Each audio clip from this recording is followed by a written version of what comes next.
Merci.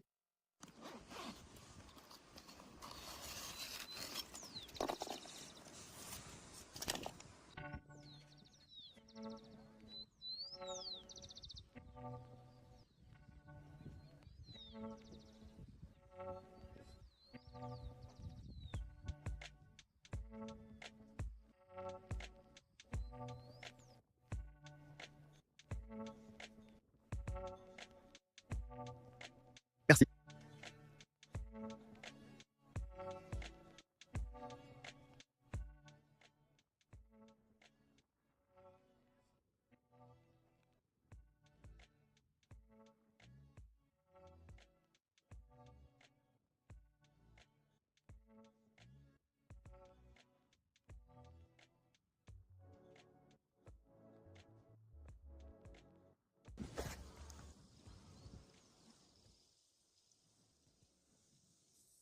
Eh bien, les amis, nous sommes ici avec Guido. On vient d'arriver. D'abord, on s'est occupé de préparer le matériel parce qu'il y a beaucoup de vent, des rafales incroyables. Et voilà, je vous ai montré ici. L'appât est fait de boyaux de sabalo tongoril avec le boyau bien mélangé. Comme vous pouvez le voir, le fleuve est vraiment très haut. Si je ne me trompe pas, aujourd'hui j'ai entendu que le Tala était à environ 7 mètres et le Villaguet à 8 ou quelque chose comme ça. Regardez comme il coule, c'est terrible. Eh bien, nous avons les équipements de ce côté-là, c'est le seul endroit où il y a des zones calmes que nous pouvons éviter pour que le courant ne nous emporte pas tout. Donc nous avons apporté de quoi préparer un poisson ici. Alors dans un moment, nous commencerons à chercher du bois, nous avons apporté du maté. Alors, voyons ce que nous pouvons partager avec vous aujourd'hui.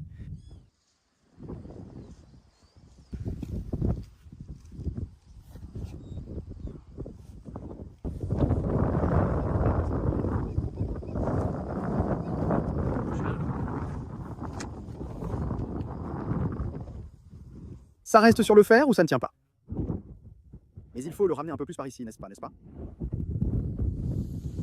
Bon, ajuste la barre. Vas-y, ça va m'échapper. Mets-la pas en avant. Ici.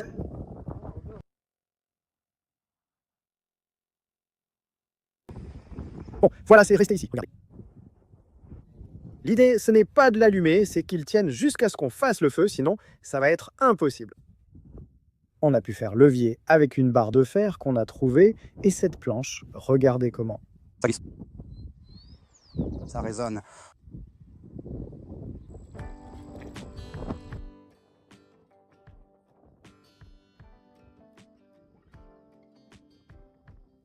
Un conseil qu'on utilise toujours avec Guido, on apporte un peu de graisse de bœuf.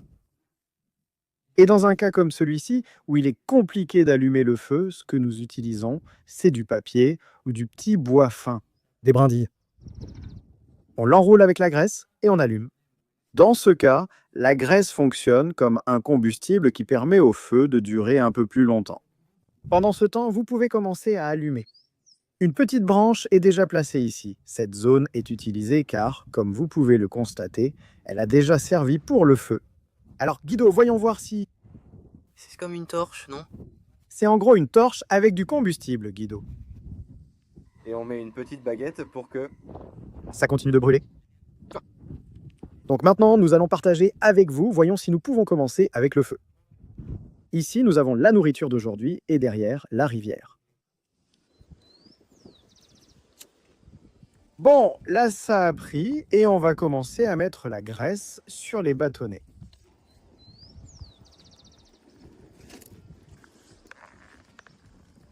Et on va l'arranger petit à petit.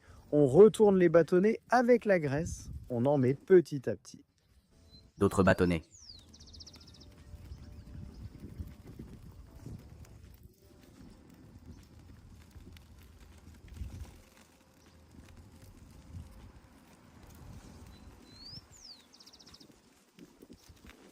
Donc si vous avez une autre recommandation à nous faire, dites-le nous dans les commentaires.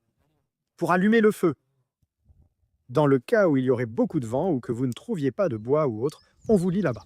Regardez, ici déjà, nous avons pu l'allumer.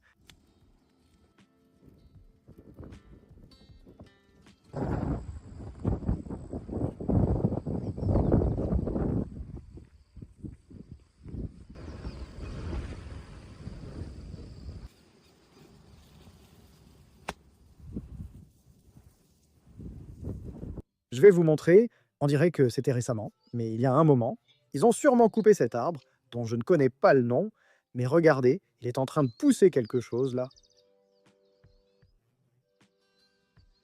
Donc je ne sais pas quel arbre c'est, mais regardez ça.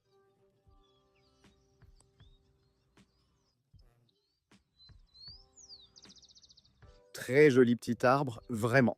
C'est dommage qu'ils le coupent encore à cette époque, simplement parce qu'ils doivent le faire.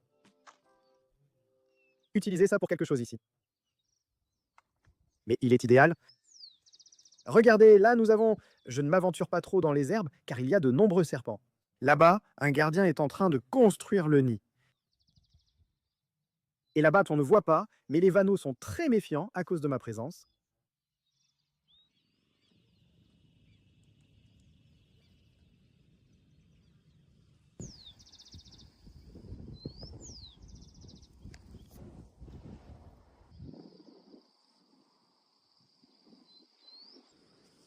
Bon, pendant qu'on attend le poisson, qu'on attend que ça morde, on a préparé les matés et nous voilà.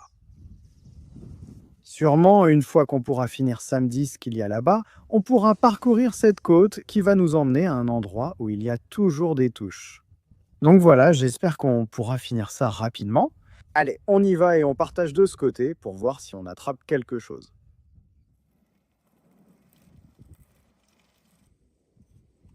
Qu'en penses-tu? Suis-je bon?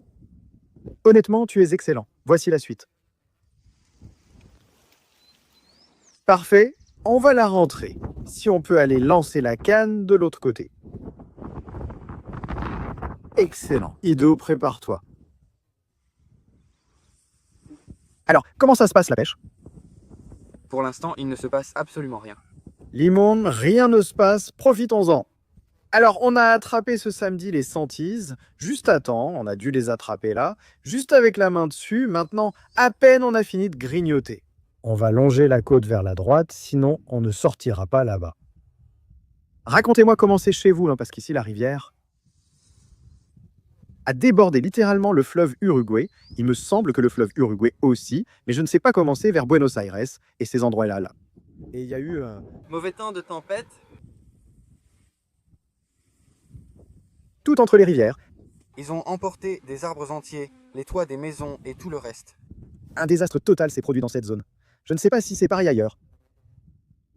De mon côté, la pluie et les orages ont rendu les choses vraiment difficiles. Non mais bon, on n'a pas le choix. Pas de problème, je m'occupe du barbecue pour la fête. Privé, on lui laisse le nom.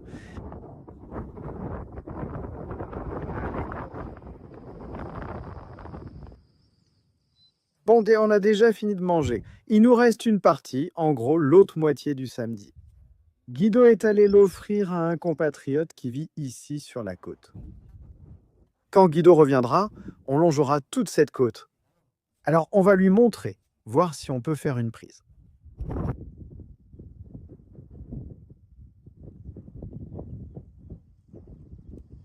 Bon, on commence à partir pour tenter notre chance ailleurs. On longe la côte en faisant attention aux serpents. Regardez.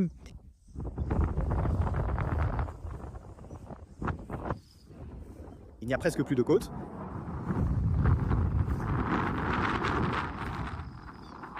Musique.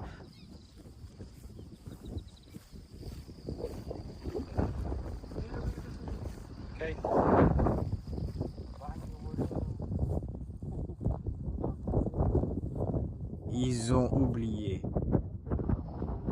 De faire la maison, non. Comment ça s'est passé? Voyez comme elle court, comme cette côte est splendide. Impressionnant. Nous allons essayer d'atteindre la coupure, là où elle rejoint l'autre rivière morte, et voir s'il se passe quelque chose. Qu'est-ce que le paysan t'a raconté? Guido? Il m'a dit qu'il y a beaucoup de pâtisses qui sortent, mais avec des verres ou des bocaux. C'est vrai, il y a ici à El Bolivar, quand l'eau monte, il y en a beaucoup. C'est-à-dire qu'il y a déjà beaucoup de pâtisses, mais quand l'eau arrive, il y en a encore plus. Mais je ne sais pas, nous avons apporté de la tripa. Comme jamais, et non. Ça ne ramène plus. Mais bon, On ramène toujours du bouillon de poulet et de la mojara, mais comme on en apporte toujours et que ça ne mord jamais, aujourd'hui on a changé et apparemment ça mord avec ça. Et moi, j'ai attrapé un tatou. Une Marietta, il en a attrapé une. Marietta, il en a attrapé. Une Marietta, allons-y. Testons si batíamos ici au Pocito. Ou le Mont Cholo, je cherche le Mont Choline.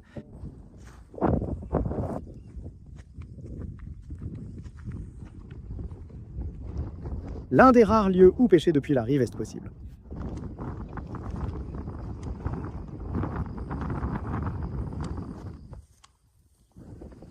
Opa, c'est haute. Regardez ce que c'est que la plaine, regardez. Ils lui ont montré avec la canne, tout autour est rempli d'eau. Il n'y a aucune chance d'entrer. Et moi, je te laisse entrer ici ou là-bas. Cette belle canoa. Une zone de pêcheurs. On voit qu'ici, c'est bien quand c'est une zone de pêcheurs. Parce que la plupart du temps, en laissant les poissons pour les vider, etc., ils maintiennent toujours l'endroit actif et dans ce cas, les poissons s'habituent. Donc c'est bien de venir et de leur lancer aussi avec...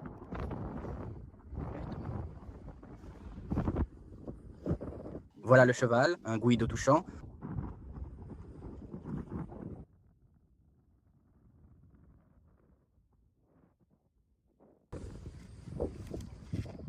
Abonne-toi. Hey Guido, comment pouvez-vous faire pour gagner un combi comme celui-ci? Il y a le groupe WhatsApp que nous avons. Regardez le lien qui se trouve dans le premier commentaire épinglé et participez. Alors les gars, si ça vous intéresse de gagner, Riles Cañas Combo, je vous laisse le lien du groupe WhatsApp, des tirages avec livraison dans tout le pays.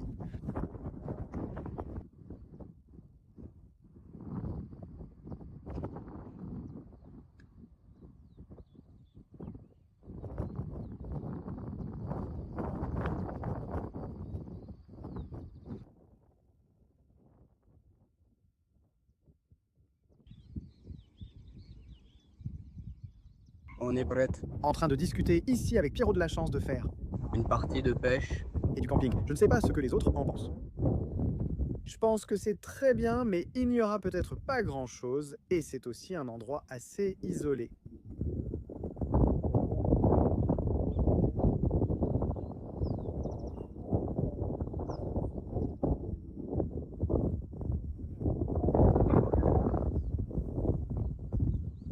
C'est peut-être à cause du vent qui souffle fort. Les amis, il ne s'est absolument rien passé. Encore une fois, la pêche devient compliquée pour nous, mais bon, on insiste et encore une fois, merci à tous de nous avoir accompagnés, merci de regarder et de faire partie des prochaines personnes.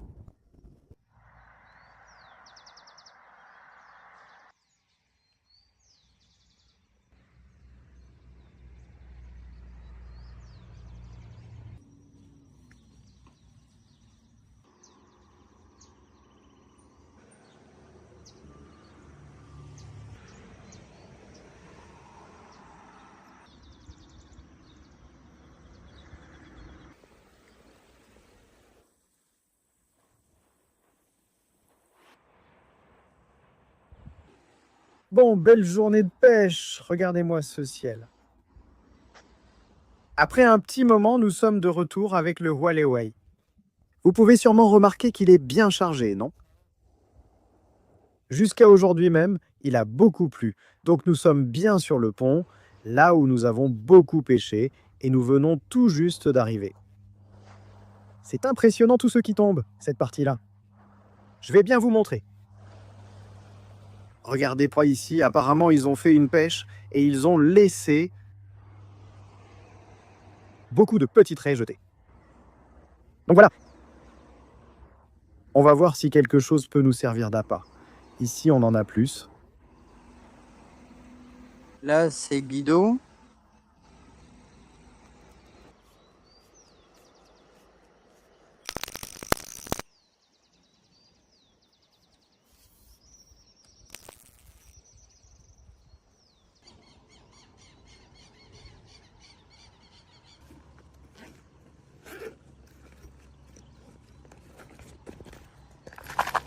Bon, on en a apporté un peu. Des vers de terre à antenne, il n'y en a pas beaucoup. Alors, on va voir comment on les utilise. Et l'autre appât qu'on a apporté aujourd'hui, c'est des tripes de poulet qu'on a même préparées. Nous allons utiliser 4 équipements. Nous avons celle-ci que nous allons utiliser avec beaucoup de tripes de poulet. Ensuite, nous avons aussi toutes les celles avec bras, celles à un hameçon. Nous alternerons entre la tripe de poulet et le ver de terre pour vérifier si le mouvement était correct ici. Cherchez une partie plus profonde sur le côté. Donc voilà, on lui a déjà donné. Voyons la suite. En changeant l'hameçon à celle-ci que j'avais préparée pour la brème et je suis déjà prêt. Donc dans cette partie, comme il n'y en a pas, il y a un petit plomb coulissant. Mais l'hameçon est assez petit. Alors on va le changer pour un autre, qui soit plus adapté à la pêche variée, plus normal pour la pêche variée. Comme ça par exemple.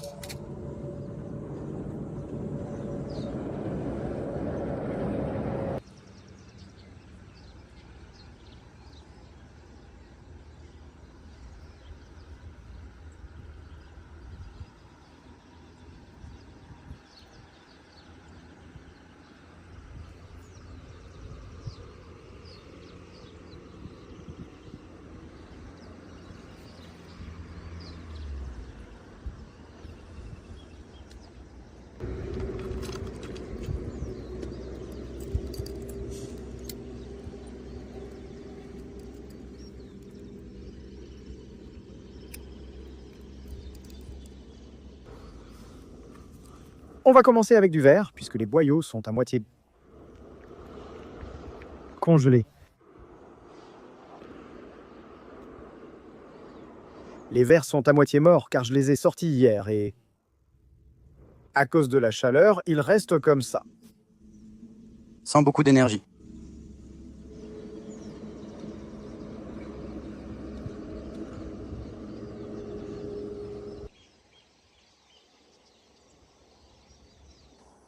Bon, je vais commencer avec mon premier tir. Comme je vous l'ai dit, c'est avec un verre. On va voir, parce qu'ici on n'a pas beaucoup de marge non plus. Parce que plus loin ça coule beaucoup et ça emporte des troncs, des arbres, un peu de tout. On va le faire ici, c'est tout. Tout prêt? On bloque. Et on laisse couler.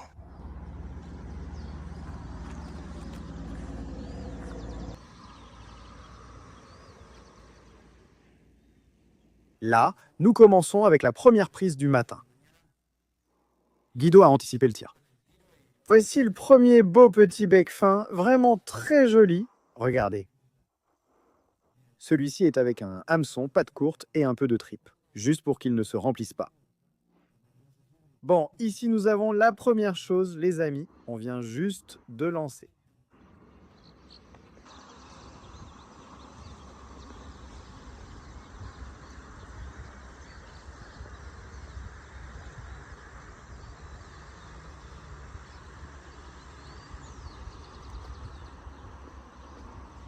Et bien sûr, ici, on a de quoi attraper un paty, un mancholo ou un bon poisson jaune qui passe par là. On passe au deuxième. En ce qui concerne le petit ver de terre, j'ai remarqué que il y avait des charognards qui picoraient, donc peut-être je la garde pour quand nous irons ailleurs. Vous pouvez constater ici qu'il y a un écoulement plus important.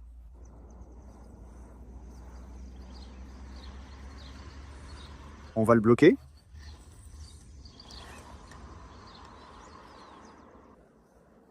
On va voir si on a quelque chose avec l'ombrigeau. Au pire, on change l'appât. Parce que non, rien que des voleurs d'appât. Donc on va lui mettre des tripes. Regardez comment ils ont laissé ça.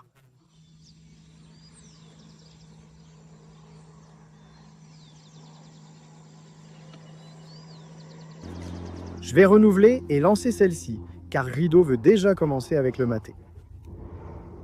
Donc voilà, on laisse la quatrième petite équipe dans l'eau, on attend et on vous partage ça tout de suite. Voyons ce qui se passe. Dites-moi chez vous, comment va la rivière? A-t-elle monté? Est-ce qu'il y a quelque chose qui sort par ici, d'après ce qu'on dit?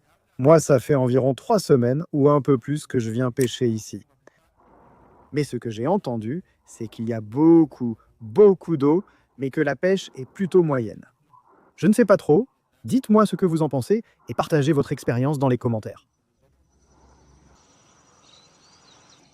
Il me semble qu'on va devoir faire une belle promenade là-bas avec Monsieur Guido qui est là avec son maté. On va devoir aller sous ce pont-là. Mais pour aller en bas, il faut marcher tout ça et faire tout le tour. Parce qu'il s'est déjà écoulé 1h30 et on n'a même pas eu une seule touche. Donc c'est bizarre.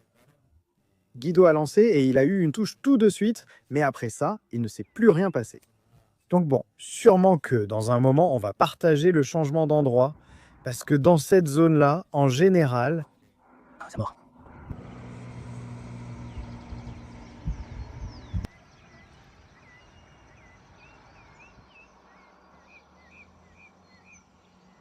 Maintenant, Petit chemin sous le pont. Malheureusement, nous n'avons pas eu de chance dans cette partie. Donc il ne nous reste plus qu'à changer de zone de pêche. Regardez comme c'est beau ici. Nous avons plusieurs arbres, de l'acacia. Ici, nous avons du retard. Du saule, très joli. À cause de la chaleur ici.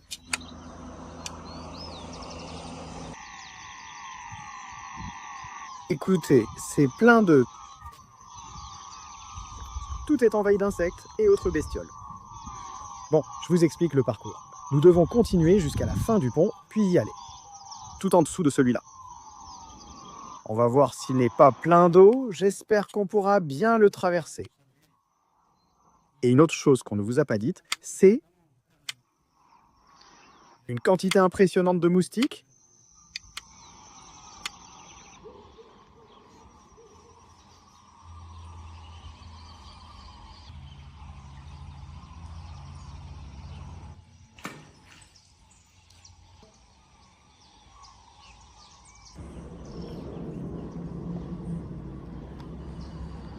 Je vais tenter le coup, malgré les risques élevés de s'accrocher.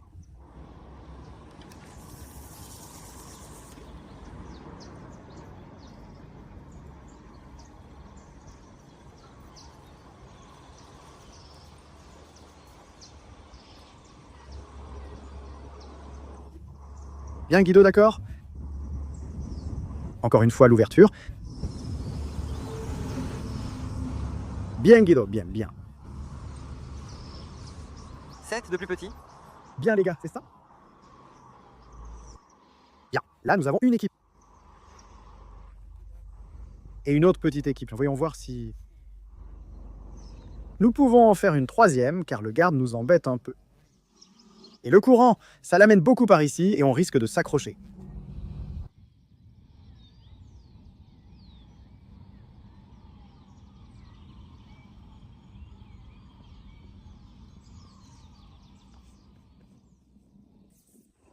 Bon, après un petit moment, le blanc est apparu. Regardez. Le célèbre Mancholo. Regarde comme il donne.